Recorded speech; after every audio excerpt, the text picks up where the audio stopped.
योजना का किया लोकार्पण। रुद्राक्ष कन्वेंशन सेंटर का पीएम ने किया उद्घाटन।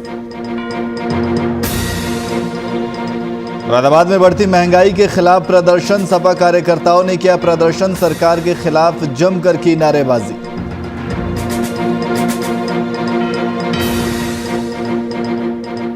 गाजियाबाद में बहुमंजिला से गिरी महिला को बचाने की कोशिश कर रहा था पति। नोएडा के अस्पताल में चल रहा है महिला का इलाज।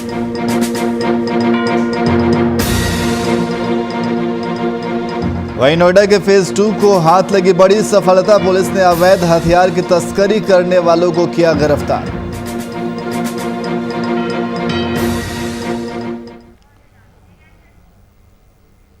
नमस्कार, मैं नियाज खान और आप देख रहे हैं वीआईपी न्यूज। अब सीधे रुख करते हैं खबरों की ओर। प्रधानमंत्री नरेंद्र मोदी अपने संसदीय क्षेत्र वाराणसी को रुद्राक्ष कन्वेंशन सेंटर समेत 1475 करोड़ की सौगात देने पहुंचे। सीएम योगी और राज्यपाल ने पीएम मोदी का स्वागत किया। वहीं कार्यक्रम स्थल पर सुरक्षा के कड़े इंतजाम भी किए गए। जगह जगह पर एटीएस पुलिस टीम तैनात की गई। आपको बता दें कि शिवलिंग के आकार में रुद्राक्ष बनाया गया, जिसमें 186 करोड़ लागत आई है, जिसको पीएम मोदी ने आज काशी को सौंपा। और साथ ही काशी में गंगा में एक साथ 4 जलपोत भी चलेंगे। इस दौरान पीएम मोदी ने कहा कि यूपी में सरकार आज भ्रष्टाचार और भाई भतीजावाद से नहीं विकासवाद से चल रही है। इसलिए आज यूपी में जनता की योजनाओं का लाभ सीधा जनता को मिल रहा है। इसलिए आज यूपी में नए नए उद्योगों का निवेश हो रहा है, रोजगार के अवसर बढ़ रहे हैं। उन्होंने कहा कि यूपी में आज कानून का राज है। माफिया राज और आतंकवाद जो कभी बेकाबू हो रहे थे, उन पर अब कानून का शिकंजा है। बहनों बेटियों की सुरक्षा को लेकर माँ बाप हमेशा जिस तरह डर और आशंकाओं में जीते थे, वो स्थिति भी बदली है। और बहनों, बीते 7 सालों में काशी अपनी मौलिक पहचान बनाए रखते हुए भी विकास के पथ पर तेजी से अग्रसर है। पूरे क्षेत्र में, चाहे वो नेशनल हाईवे का काम हो, फ्लाईओवर हो, या रेलवे ओवरब्रिज हो, या चाहे तारों का जंजाल दूर करने के लिए पुरानी काशी में अंडरग्राउंड वायरिंग का सिस्टम हो, पेयजल और सीवर की समस्याओं का निदान हो, पर्यटन को बढ़ाने के लिए विकास कार्य हो, सभी में अभूतपूर्व कार्य हुआ है। इस समय भी इस क्षेत्र में लगभग 8,000 करोड़ रुपए की परियोजनाओं पर काम चल रहा है।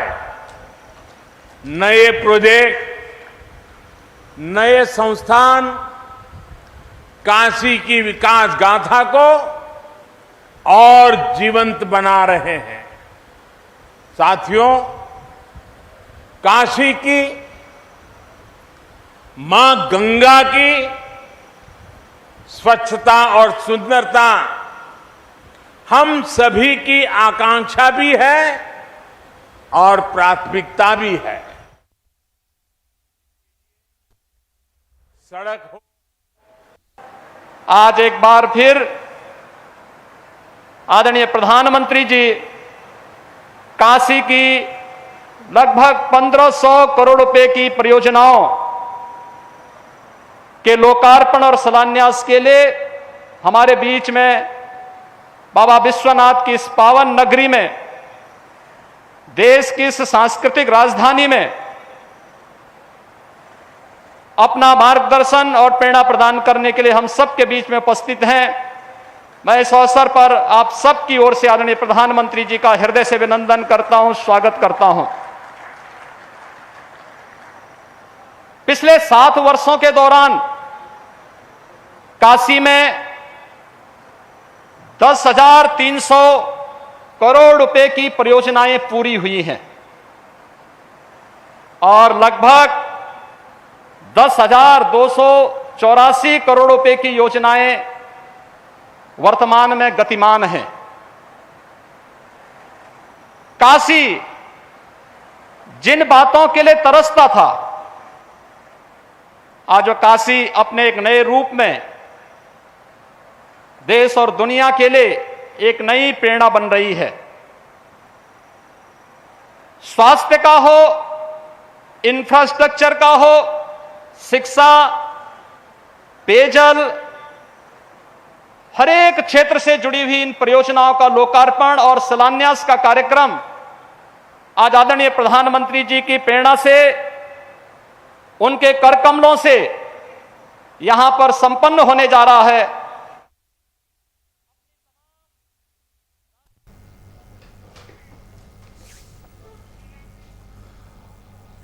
वहीं कोरोना की तीसरी लहर के अंदेशे के कारण उत्तराखंड और ओडिशा सरकार ने कांवड़ यात्रा पर रोक लगा दी है। हालांकि उत्तर प्रदेश ने कांवड़ियों को छूट दी है, लेकिन मामला अब सुप्रीम कोर्ट पहुंच गया है। देश में ऑक्सीजन संकट हो, टीकाकरण की लेट लतीफी हो, कोरोना से जान गंवाने वाले लोगों के परिजनों को मुआवजा देना हो, हर बार अदालत को निर्देश देकर सरकारों को रास्ता दिखाना पड़ा है। अब कांवड़ यात्रा को लेकर भी यही हुआ है। उत्तर प्रदेश सरकार की छूट पर सुप्रीम कोर्ट सख्त है और नोटिस जारी कर दिया है।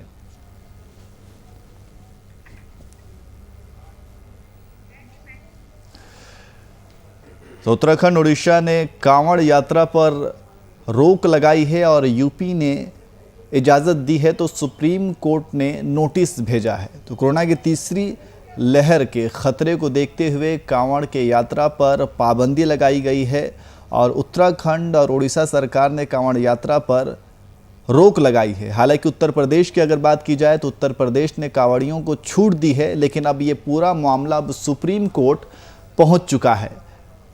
तो जिस तरीके से देश में ऑक्सीजन संकट हो, टीकाकरण की लेट लतीफ़ी हो, कोरोना से जान गंवाने वाले लोगों के परिजनों को मुआवजा देने की बात हो, हर बार अदालत को निर्देश देकर सरकारों को रास्ता दिखाना पड़ा है। अब कांवड़ यात्रा को लेकर भी यही हुआ है। उत्तर प्रदेश सरकार की छूट पर सुप्रीम कोर्ट सख्त है और नोटिस जारी कर दिया है। वहीं उत्तर प्रदेश में 2022 में होने वाले विधानसभा चुनाव में सुहेलदेव पार्टी के राष्ट्रीय अध्यक्ष ओम प्रकाश राजभर ने एआईएमआईएम प्रमुख असदुद्दीन ओवैसी सहित 10 पार्टियों के साथ मजबूत गठबंधन कर पूर्ण बहुमत से सरकार बनाने का दावा किया था। हालांकि ओपी राजभर के इस गठबंधन की गांठ असदुद्दीन ओवैसी के बहराइच में जाकर गजियों की मजार पर चादर पोशी करने के बाद से ढीली पड़ती हुई नजर आ रही है। दरअसल ओवैसी की चादर पोशी के बाद कई राजनीतिक दलों के नेताओं ने ओपी राजभर से सवाल किया था कि वो राजनीतिक लाभ के लिए उनके पूर्वजों से जंग करने वाले और उन्हें शहीद करने वाले गजियों की कब्रों पर चादर पोशी करने वालों के साथ क्या अब राजभर उनके पूर्वजों को शहीद करने वालों के साथ गठबंधन करेंगे। बहरहाल शुरुआत में तो राजभर ने गठबंधन रखने की बात कही थी, लेकिन 15 जुलाई से पश्चिमी उत्तर प्रदेश में एआईएमआईएम के साथ ओपी राजभर के चुनावी बिगुल बजाने के साथ ही संयुक्त रूप से मंच साझा करने वाले कई जिलों के कार्यक्रम से अचानक ओपी राजभर की दूरी अब इस गठबंधन की गांठ की मजबूती पर सवाल खड़े कर रही है।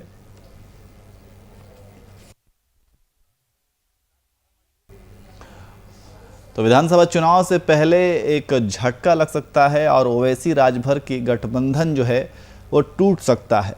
तो उत्तर प्रदेश में 2022 में होने वाले विधानसभा चुनाव में सुहेलदेव पार्टी के राष्ट्रीय अध्यक्ष ओम प्रकाश राजभर ने एआईएमआईएम प्रमुख असदुद्दीन ओवैसी सहित 10 पार्टियों के साथ मजबूत गठबंधन कर पूर्ण बहुमत से सरकार बनाने का दावा किया था।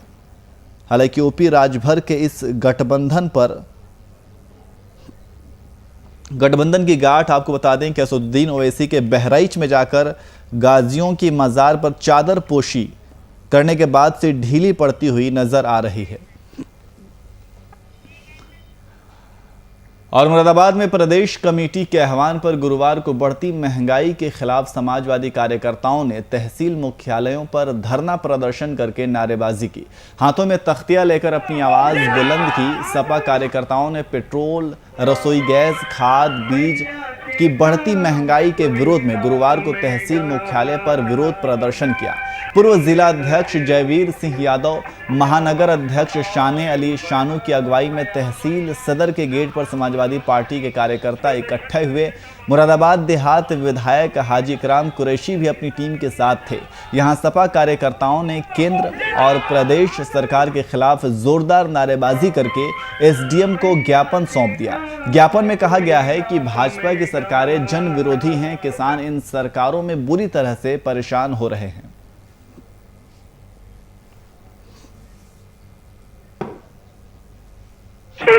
और उसी क्रम में आज मुरादाबाद तहसील में ये धरना प्रदर्शन चल रहा है। आप देख रहे हैं कितनी बड़ी संख्या में, भारी संख्या में यहाँ लोग आए। जो उत्तर प्रदेश के अंदर नंगा नाच हुआ जिला पंचायत चाहे ब्लॉक प्रमुखी के चुनाव में, और महिलाओं के खिलाफ महिलाओं का चीरहरण करा गया है और गुंडागर्दी हुई है। मार जो हमारे समाजवादी पार्टी के कार्यकर्ता लोग थे जो उनसे पर्चे छीन कर उनकी पिटाई करी है, उसके सब चीजों के खिलाफ आज ये धरना प्रदर्शन पूरे उत्तर प्रदेश की तहसीलों पर हो रहा है। उसी क्रम में मुरादाबाद में एक विशाल धरना प्रदर्शन हो रहा है और हम इस उत्तर प्रदेश की भाजपा को सरकार को उखाड़ने के लिए आज से आगाज हो गया है और पूरे उत्तर प्रदेश के अंदर जन समूह के रूप में लोग उमड़ पड़े हैं समाजवादी पार्टी के पक्ष। वहीं यूपी में कोरोना संक्रमण अब खत्म होने की ओर बढ़ रहा है। प्रदेश में बीते 24 घंटे में सिर्फ 90 संक्रमित ही मिले हैं। प्रदेश में अब सिर्फ 1428 कोरोना के सक्रिय मामले हैं। इस तरह आबादी के हिसाब से देश का सबसे बड़ा राज्य होने के बावजूद कुल सक्रिय मामलों में उत्तर प्रदेश देश में 19वें नंबर पर है। तो बीते 24 घंटे में कोरोना के 90 मरीज मिले हैं। उत्तर प्रदेश में अब सिर्फ 1428 सक्रिय मामले हैं। तो इस तरीके से उत्तर प्रदेश में कोरोना के मामलों में काफ़ी कमी देखी जा रही है और उत्तर प्रदेश देश में 19वें नंबर पर है। तो देश का सबसे बड़ा राज्य होने के बावजूद कुल सक्रिय मामलों में काफ़ी कमी देखने को मिल रही है उत्तर प्रदेश में, और उत्तर प्रदेश जो है देश में 19वें नंबर पर है। और पिछले 24 घंटे की अगर बात की जाए तो पिछले 24 घंटे में कोरोना के 90 मरीज मिले हैं और प्रदेश में अब सिर्फ 1428 सक्रिय मामले रह गए हैं। तो यूपी में कोरोना संक्रमण अब खत्म होने की ओर बढ़ रहा है। पिछले 24 घंटे में सिर्फ 90 संक्रमित ही मिले हैं और प्रदेश में अब 1428 कोरोना के सक्रिय मामले हैं। तो इस लिहाज से आबादी के हिसाब से सबसे बड़ा राज्य है उत्तर प्रदेश, और इसके बावजूद कोरोना के मामलों में लगातार कमी देखी जा रही है और उत्तर प्रदेश देश में 19वें नंबर पर अब है।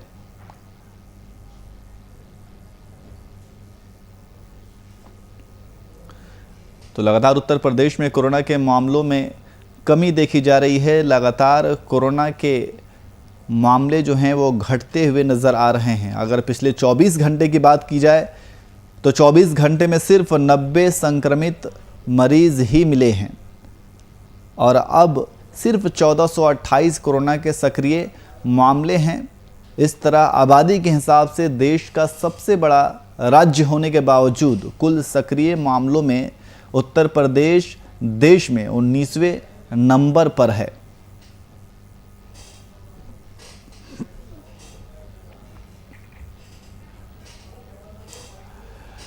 तो यूपी में कोरोना संक्रमण अब खत्म होने की कगार पर है। पिछले 24 घंटे में सिर्फ 90 संक्रमित मरीज ही मिले हैं। प्रदेश में अब सिर्फ 1428 कोरोना के सक्रिय मामले हैं और इस तरह आबादी के हिसाब से देश का सबसे बड़ा राज्य होने के बावजूद भी कुल सक्रिय मामलों में उत्तर प्रदेश देश में 19वें नंबर पर है।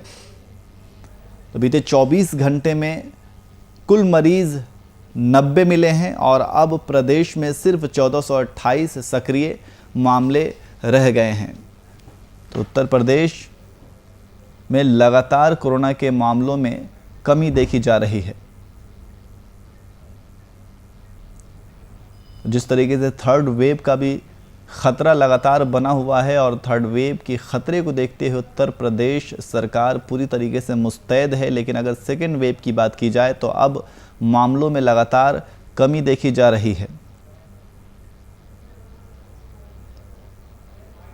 तो अगर आबादी की बात की जाए तो देश का सबसे बड़ा राज्य होने के बावजूद कुल सक्रिय मामलों में उत्तर प्रदेश देश में 19वें नंबर पर है और पिछले 24 घंटे में 90 संक्रमित मरीज ही मिले हैं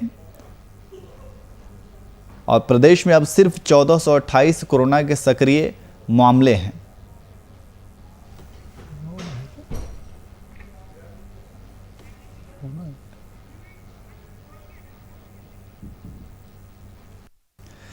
तो यूपी में कोरोना संक्रमण अब खत्म होने की कगार पर है। देश में बीते 24 घंटे में सिर्फ 90 संक्रमित मरीज ही मिले हैं और प्रदेश में अब सिर्फ 1428 कोरोना के संक्रमित मामले हैं। इस तरह आबादी के हिसाब से देश का सबसे बड़ा राज्य है। इसके बावजूद कुल सक्रिय मामलों में उत्तर प्रदेश देश में 19वें नंबर पर है। तो लगातार वैक्सीनेशन का काम भी शुरू किया गया है और उत्तर प्रदेश में योगी सरकार ने जिस तरीके से कोरोना के खतरे से निपटा है, इसकी सराहना भी की जा रही है।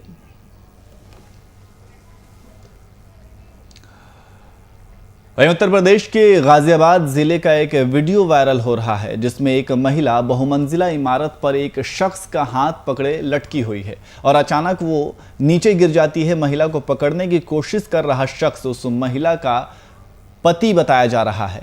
महिला को गंभीर हालत में अस्पताल ले जाया गया। जानकारी के मुताबिक यह घटना 13 जुलाई की है जिसका वीडियो वायरल हो रहा है। ये घटना गाजियाबाद के क्रॉसिंग रिपब्लिक इलाके की है जहां एक सोसाइटी की बहुमंजिला इमारत में एक महिला एक आदमी का हाथ पकड़े हुए फ्लैट की बालकनी में लटकी हुई है और अचानक हाथ छूट जाने से महिला नीचे जमीन पर गिरती दिखाई पड़ रही है। घायल महिला को नोएडा के यथार्थ अस्पताल में एडमिट कराया गया है जहां उसकी हालत गंभीर बनी हुई है। जिस शख्स ने उस महिला को पकड़ने की कोशिश की थी वह उसका पति बताया जा रहा है जिसका नाम सरफराज है। हालांकि इस मामले में अभी तक पुलिस को कोई शिकायत नहीं मिली है।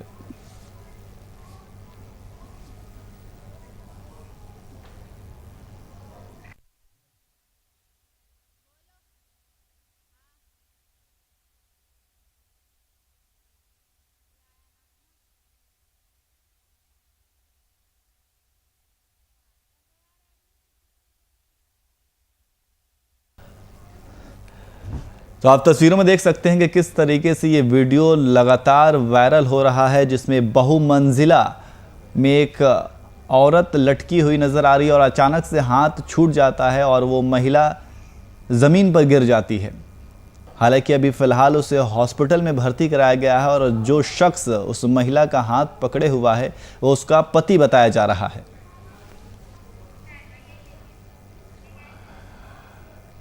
वहीं गाजियाबाद पुलिस अपराधियों पर अंकुश लगाने के लिए अपराधियों की धरपकड़ में लगी हुई है। गाजियाबाद के साहिबाबाद थाना पुलिस ने लूट करने वाले गैंग को गिरफ्तार किया है। पुलिस ने लुटेरों के पास से असलहा भी बरामद किया है। गिरफ्तार आरोपियों के कब्जे से चैन, मोबाइल और गाड़ी बरामद की गई है।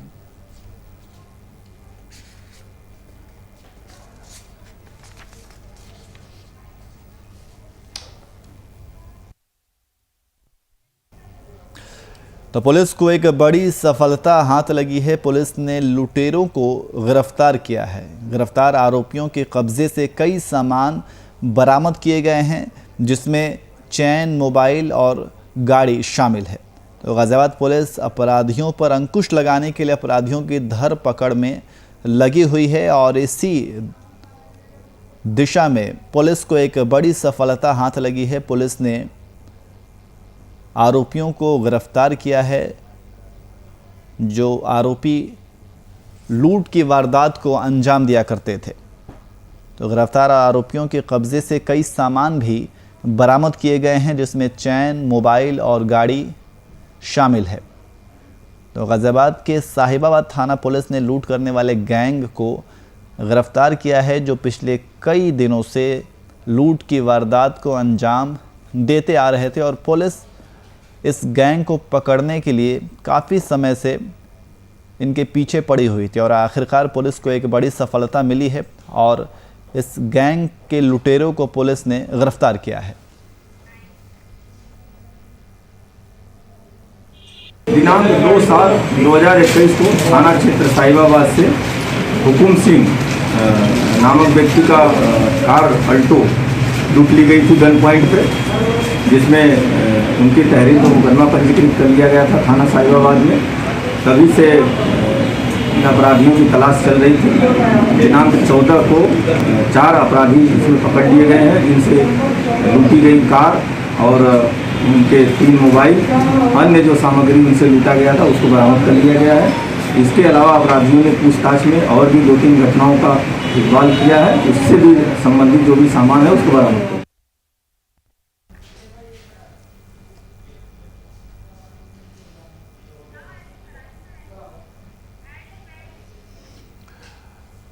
तो पुलिस को एक बड़ी सफलता हाथ लगी है। पुलिस ने लुटेरों का पर्दाफाश किया है और उन्हें गिरफ्तार करके उनसे पूछताछ लगातार पुलिस के द्वारा की जा रही है। ऐसा कहा जा रहा है कि ये गैंग लूट की वारदात को अंजाम दिया करता था और इनके पास से कई सामान बरामद भी किए गए हैं, जिसमें से चैन, मोबाइल और गाड़ी शामिल है।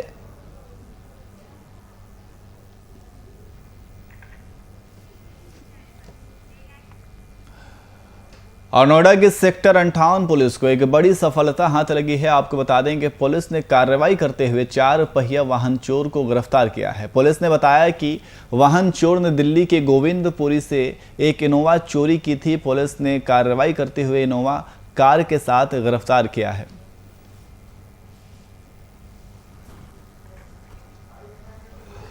तो सेक्टर 58 पुलिस को एक बड़ी सफलता हाथ लगी है। पुलिस ने वाहन चोर को गिरफ्तार किया है। आप तस्वीरों में देख सकते हैं कि वाहन चोर की गिरफ्तारी पुलिस के द्वारा की गई है और पुलिस ने बताया है कि वाहन चोर ने दिल्ली के गोविंदपुरी से एक इनोवा गाड़ी की चोरी की थी और पुलिस ने कार्रवाई करते हुए इनोवा कार के साथ उस आरोपी को गिरफ्तार किया है। तो गिरफ्तार आरोपी के पास से चोरी की कार बरामद की गई है। आप टीवी स्क्रीन पर देख सकते हैं कि पुलिस ने उस आरोपी को, उस चोर को गिरफ्तार किया है।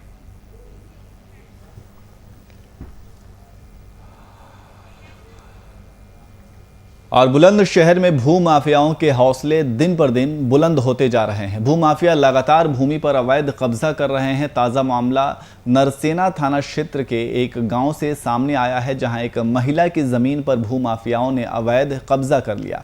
पीड़ित महिला ने कई बार स्थानीय पुलिस से शिकायत की, लेकिन बावजूद इसके महिला की नहीं सुनी। थक हार के महिला ने एसपी का दरवाज़ा खटखटाया। एसपी के आदेश अनुसार स्थानीय पुलिस ने एक आरोपी को गिरफ्तार कर लिया।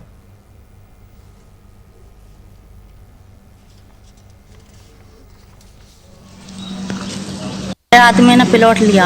अच्छा। तो देवर जेठ जो है ना वो कब्जा कर रहे हैं उनके मरने के बाद। अच्छा। और मैं जाऊँ तो मुझे जो है ना मार कर भगा दे। देते। एक दिन मैं गई है, मेरी दोनों बेटियां गई, तो दोनों माँ बेटियों ने मुझे बाहर धक्का मार के और बाहर निकाल दिया और गेट लगा लिया। अच्छा। और उसके बाद मैं एक दिन और गई दोबारा से, मैं छोटी वाली बेटी गई और मैं गई, तो दोनों देवरों ने मार कर नहीं धक्का। कब की घटना थी ये इस पिछले महीने की है। आप थाने आए थे? थाने भी आए हम। पुलिस वालों ने क्या क्या दिया? पुलिस वाले गए थे कार्रवाई करने, पुलिस वाले कार्रवाई करने के लिए गए पुलिस वाले। अच्छा, अब क्यों आए आप थाने? अब हम आए हैं, उस दिन मेरे बाप के जुम्मे वाले दिन गाल पे चांटा मारा है नसीबू ने। अच्छा।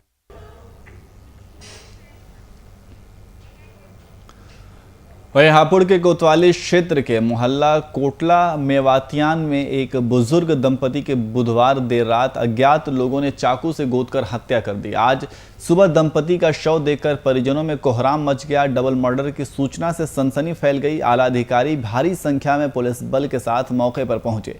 पुलिस से शव कब्जे में लेकर पोस्टमार्टम के लिए भिजवाए और घटनास्थल की छानबीन कर साक्ष्य एकत्र किए। पुलिस ने कई संदिग्धों को पूछताछ के लिए हिरासत में लिया है। आशंका है कि संपत्ति के विवाद को लेकर दंपति की हत्या की गई है।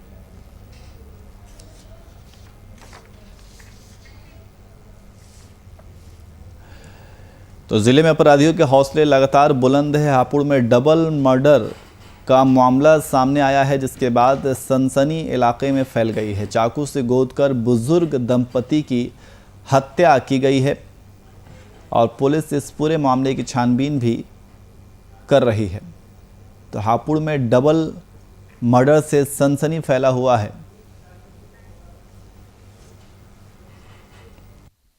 आज सुबह एक सूचना प्राप्त हुई थी कि अत्यंत वृद्ध पति पत्नी है जिनका हापुड़ नगर थाना क्षेत्र में हत्या हो गई है। घटनास्थल का निरीक्षण कर लिया गया है, समस्त आवश्यक वैधानिक कार्रवाई की जाएगी, जल्दी हम उसका खुलासा। क्या मारा गया सर, किस चीज़ से हत्या की गई? अभी तो पीएम बताएंगे क्या है, लेकिन चोट के निशान है, गर्दन पे चोट के निशान है, पैर पे चोट के निशान है।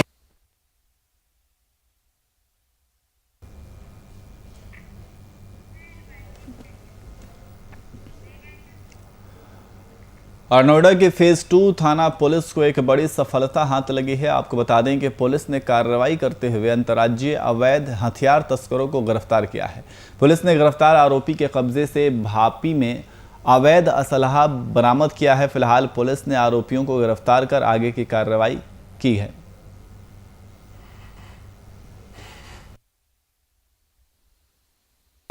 थाना फेज 2 द्वारा एक बहुत ही सराहनीय काम किया गया है। चेकिंग के दौरान इन्होंने 3 अभियुक्तों को अरेस्ट किया है, जिनके पास से 5 पिस्टल, 2 तमंचे और कुछ जिंदा कारतूस बरामद हुए हैं। इनकी एक फिगो गाड़ी भी पुलिस ने सीज की है। इनसे जब जानकारी की गई तो ये सामने आया कि ये लोग एनसीआर में और उत्तर प्रदेश के विभिन्न ज़िलों में हथियार की तस्करी करते हैं काफ़ी बड़े पैमाने पे, जिसमें ये पिस्टल्स और ये तमंचे बेचते हैं बदमाशों को। और इनके जब आपराधिक इतिहास की जानकारी की गई तो इसमें से एक अभियुक्त मर्डर केस में पहले जेल जा चुका है और दूसरा अभियुक्त है वो चोरी के अंदर भी जेल जा चुका है। इनके और भी आपराधिक इतिहासों के बारे में जानकारी की जा रही है आसपास के ज़िलों में और दिल्ली में, और जो बाकी की इसमें विधिक कार्रवाई है वो भी इसमें जल्द ख़त्म की जाएगी।